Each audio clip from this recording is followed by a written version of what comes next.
आगे बढ़ते हुए बात उत्तरकाशी की ही करेंगे, जहां किसी भी वक्त मजदूर जो है बाहर आ सकते हैं। हम सभी टकटकी लगाए बैठे हुए, सभी दुआएं कर रहे हैं, प्रार्थना कर रहे हैं कि कब मजदूर बाहर आएंगे। लेकिन देखिए वहां पर व्यवस्थाएं पूरी है और देखिए पल पल का अपडेट भी हम आपको दे रहे हैं। हम भी नजरें बनाए हुए हैं, प्रशासन की टीम भी नजरें बनाई हुई है। जो परिजन वहां पर खड़े हुए हैं, किसी का बेटा हो सकता है, किसी का बाप हो सकता है या फिर कोई भी रिश्तेदार हो, लेकिन सभी को बस इंतजार है कि कब वो मजदूर बाहर आए। लेकिन बाद में जब समस्याएं और उनका इंटरव्यू सुने तो बाद में उनको ऑक्सीजन ले करके और बेचारा जो है सो वो दिन रात 24 घंटा फेज वाइज काम करते रहे। वैसा योद्धा को हम लोग बहुत गर्व के साथ, वैसा योद्धा का बात सुन करके गर्व के साथ हमारा सीना, हम लोगों का सीना चौड़ा हो जाता है। और हमारे जितने भी प्रशासन हैं, हमारे विशेषज्ञ हैं, उनको बहुत बहुत धन्यवाद कि हमारे बच्चे जो है सो अब निकलना शुरू हो गए हैं। और उम्मीद है कि जो भी उन लोग का स्वास्थ्य परीक्षण होगा उसके बाद अपना घर लौटेंगे।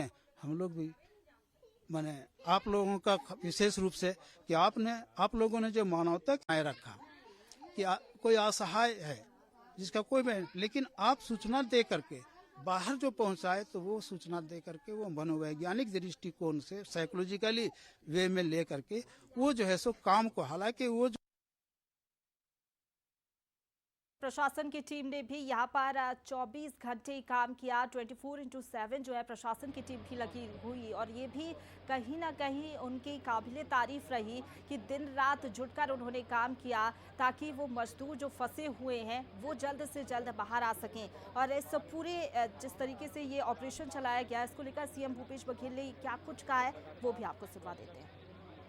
अब उनके बारे में क्या कहा जाए। एक तरफ शहीद कि पार्थिव शरीर को बेंगलोर लाया जा रहा था, वो हवा में हाथ लहरा रहे थे। दूसरी तरफ टनल में लोग फंसे हुए हैं और इतने दिन होने के बावजूद भी उसे सकुशल बाहर नहीं निकाल पा रहे हैं।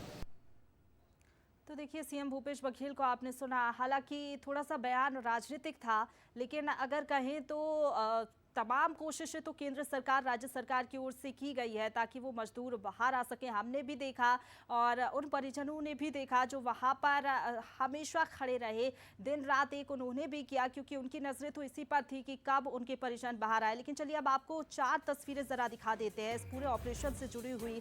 देखिए टनल के बाहर पूजा अर्चना की गई और पूजा अर्चना कर ये दुआ मांगी गई, प्रार्थना करते हुए लोग नजर आए कि जो मजदूर वहां पर फंसे हुए हैं वो जल्द बाहर आए और सुरक्षित वो सभी बाहर निकले। इसके लिए दुआओं का दौर भी हमने देखा। इधर सीएम धामी भी हमने देखा लगातार मॉनिटरिंग करते हुए नजर आए, खुद जायजा लेने के लिए पहुंचे, अवलोकन किया, अधिकारियों से बातचीत की, जो प्रशासन वहां पर जुटा हुआ है उनसे बातचीत की, पल पल का अपडेट लिया और उन्होंने भी ये दुआ की, उन्होंने ये आश्वासन भी दिया परिजनों को कि जल्द से जल्द जो उनके परिजन वहां पर फंसे हुए हैं उनको बाहर निकल लिया जाएगा। और मौके पर देखिए एम्बुलेंस मौजूद है, तमाम व्यवस्थाएं हैं, तेजी से रेस्क्यू ऑपरेशन अभी भी चल रहा है और किसी भी वक्त जो मजदूर वहां पर फंसे हुए हैं वो बाहर आ सकते हैं। और इस पर सीधे बातचीत के लिए सीधा रुक करेंगे, हमारे साथ एग्जीक्यूटिव एडिटर सुनील बघेल जी बने हुए हैं।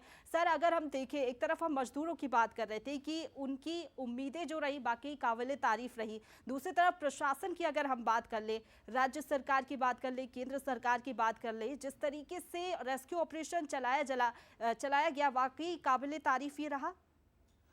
इसमें कोई दो राय नहीं कि समन्वय, रेस्क्यू ऑपरेशन सब कुछ बहुत काबिले तारीफ रहा। और आप जब वहाँ घूमते थे तो चाहे एक एक व्यक्ति, चाहे वो मीडिया से जुड़े लोग हों, चाहे वो वहाँ पर स्थायी जो गुमटियाँ, अस्थायी गुमटियाँ बन गई हैं, तो कोई चाय तो पानी, तो मजदूर, मतलब हर एक आदमी ऐसे यंत्रवत काम करता नज़र आ रहा था कि जैसे सबको बस एक मिशन, जैसे अर्जुन की आँख थी कि सबकी निगाहों में वो 41 मजदूर थे जो ज़िंदगी की जंग लड़ रहे थे भीतर, और सब एक जीजी विशा से सब अपनी अपनी आहुति दे रहे थे और एक मजमा लगा हुआ था। लेकिन उसके बावजूद भी इतना सब अव्यवस्थित रूप से फैला हुआ था, लेकिन सब कुछ बहुत सिस्टमेटिक हो रहा था। तो वो जो एक नज़ारा, जो वो माहौल है, उसी बीच में जो उनके परिजन हैं उनके रोना गाना भी था। लेकिन इस सारे दुखद माहौल के बीच में जो अच्छी बात थी कि चैनल के, मतलब जो टनल के जो भीतर लोग फंसे हुए थे, उनमें कहीं कोई घबराहट एक दो मजदूरों को छोड़ दें जिनमें बीच में कुछ तबीयत खराब हुई, तो उस समय सबकी डॉक्टरों की चिंता बढ़ गई थी कि कहीं ऐसा ना हो कि ये जो मजदूर को थोड़ा सा इन्फेक्शन हुआ है। लेकिन ये एक्चुअली मैं बता दूं कि ये उनकी जो ये रूटीन डाइट है, तो आप ऐसा समझिए कि 10 दिन तक करीब करीब 9 दिन तक उन्हें अपना रूटीन फूड नहीं मिला। एक जो रूटीन में जो उनका जो फूड होता है उसके बजाय मजबूरी थी कि उनको ड्राई फ्रूट या दूसरी चीज़ों पर भेज करके ज़िंदा रखा गया, कोई फल फ्रूट नहीं। बाद में तो जब टनल में एक 8 इंच का पाइप डाल दिया गया, और देखिए शायद ये क्योंकि कुछ दिख नहीं रहा था, कुछ भी ऑब्स्टेकल हो सकता था, पर कम से कम सारे निराशा के माहौल में एक प्लान बनता था, टूट जाता था, दूसरे माहौल पे प्लान पे काम होता था, लेकिन एक नया उसमें चैलेंज सामने आ जाता था। लेकिन सारे सबके बीच में वो जो 8 इंच की खिड़की थी, 8 इंच की खिड़की जो एक 60 मीटर 70 मीटर लंबा जो 8 इंच डायामीटर का एक पाइप डाल दिया गया था, वो शायद मज़दूरों के लिए और बाहर बचाव कर्मियों के लिए लाइफ लाइन बना। और अब जब ये सब निकल करके बाहर आएंगे तो फिर बात सिर्फ बचाव कार्य पर ही नहीं होनी चाहिए, ये एक्सीडेंट पे किस तरह से बचाव कार्य हो रहा है इस पर सब बात कर रहे हैं। लेकिन ये एक्सीडेंट क्यों हुआ, उसमें क्या लापरवाहियां बरती गई, कौन जिम्मेदार है, विभाग के कौन से अधिकारी जिम्मेदार हैं, कंपनी के कौन लोग जिम्मेदार हैं, इन सब के बाहर आने के बाद उनके ऊपर भी बात होनी चाहिए कि यह सिर्फ प्राकृतिक आपदा नहीं है, ये मैन मेड है। ये हमारी लापरवाहियों का नतीजा है कि जो ये मजदूर फंसे और निकल नहीं पाए। क्योंकि मैं कल ही पुराना एक इनका जब प्रेस नोट पढ़ रहा था, जब ये योजना लॉन्च हुई थी, चार धाम प्रोजेक्ट बहुत अच्छी योजना है, चार धाम को आपस में जोड़ने की योजना है, ऑल वेदर प्रोजेक्ट है। और ये सुरंग, एक सवाल बहुत देर से बात नहीं हुई है तो मैं बता दूं कि ये सुरंग बनाई क्यों जा रही थी और इससे फ़ायदा क्या होना था। तो जो लोग यमुनोत्री गंगोत्री गए हों तो उन्हें याद आएगा, एक धरासू मोड़ है, सिलक्यारा मोड़ है, तो सिलक्यारा बेंड कहते हैं वहाँ, और धरासू बेंड कहते हैं, ये जगह का नाम है। वहाँ से जब दूसरी साइड जब हम बड़कोट जाते हैं तो काफ़ी ऊंचाई से होकर के जाना पड़ता है, और ठंड के सीज़न में, बर्फ़बारी के सीज़न में वो रास्ता बंद हो जाता है। करीब 25-26 किलोमीटर में, 30 किलोमीटर में एक हिस्सा ऐसा है कि जिस पे काफ़ी बर्फ़बारी के चलते वो रास्ता बंद हो जाता है। तो ये जो 4.5 किलोमीटर की टनल सिलक्यारा से बड़कोट तक बनाई जा रही है, 4.5 किलोमीटर, तो इससे होना ये था कि ये मान करके चलिए कि ये जो 25-26 किलोमीटर की दूरी थी, ये करीब करीब 20 किलोमीटर में पूरी हो जानी थी। और दूसरा सबसे बड़ा फ़ायदा ये था कि बर्फ़बारी के सीज़न में भी आसानी से जाया जा सकता था।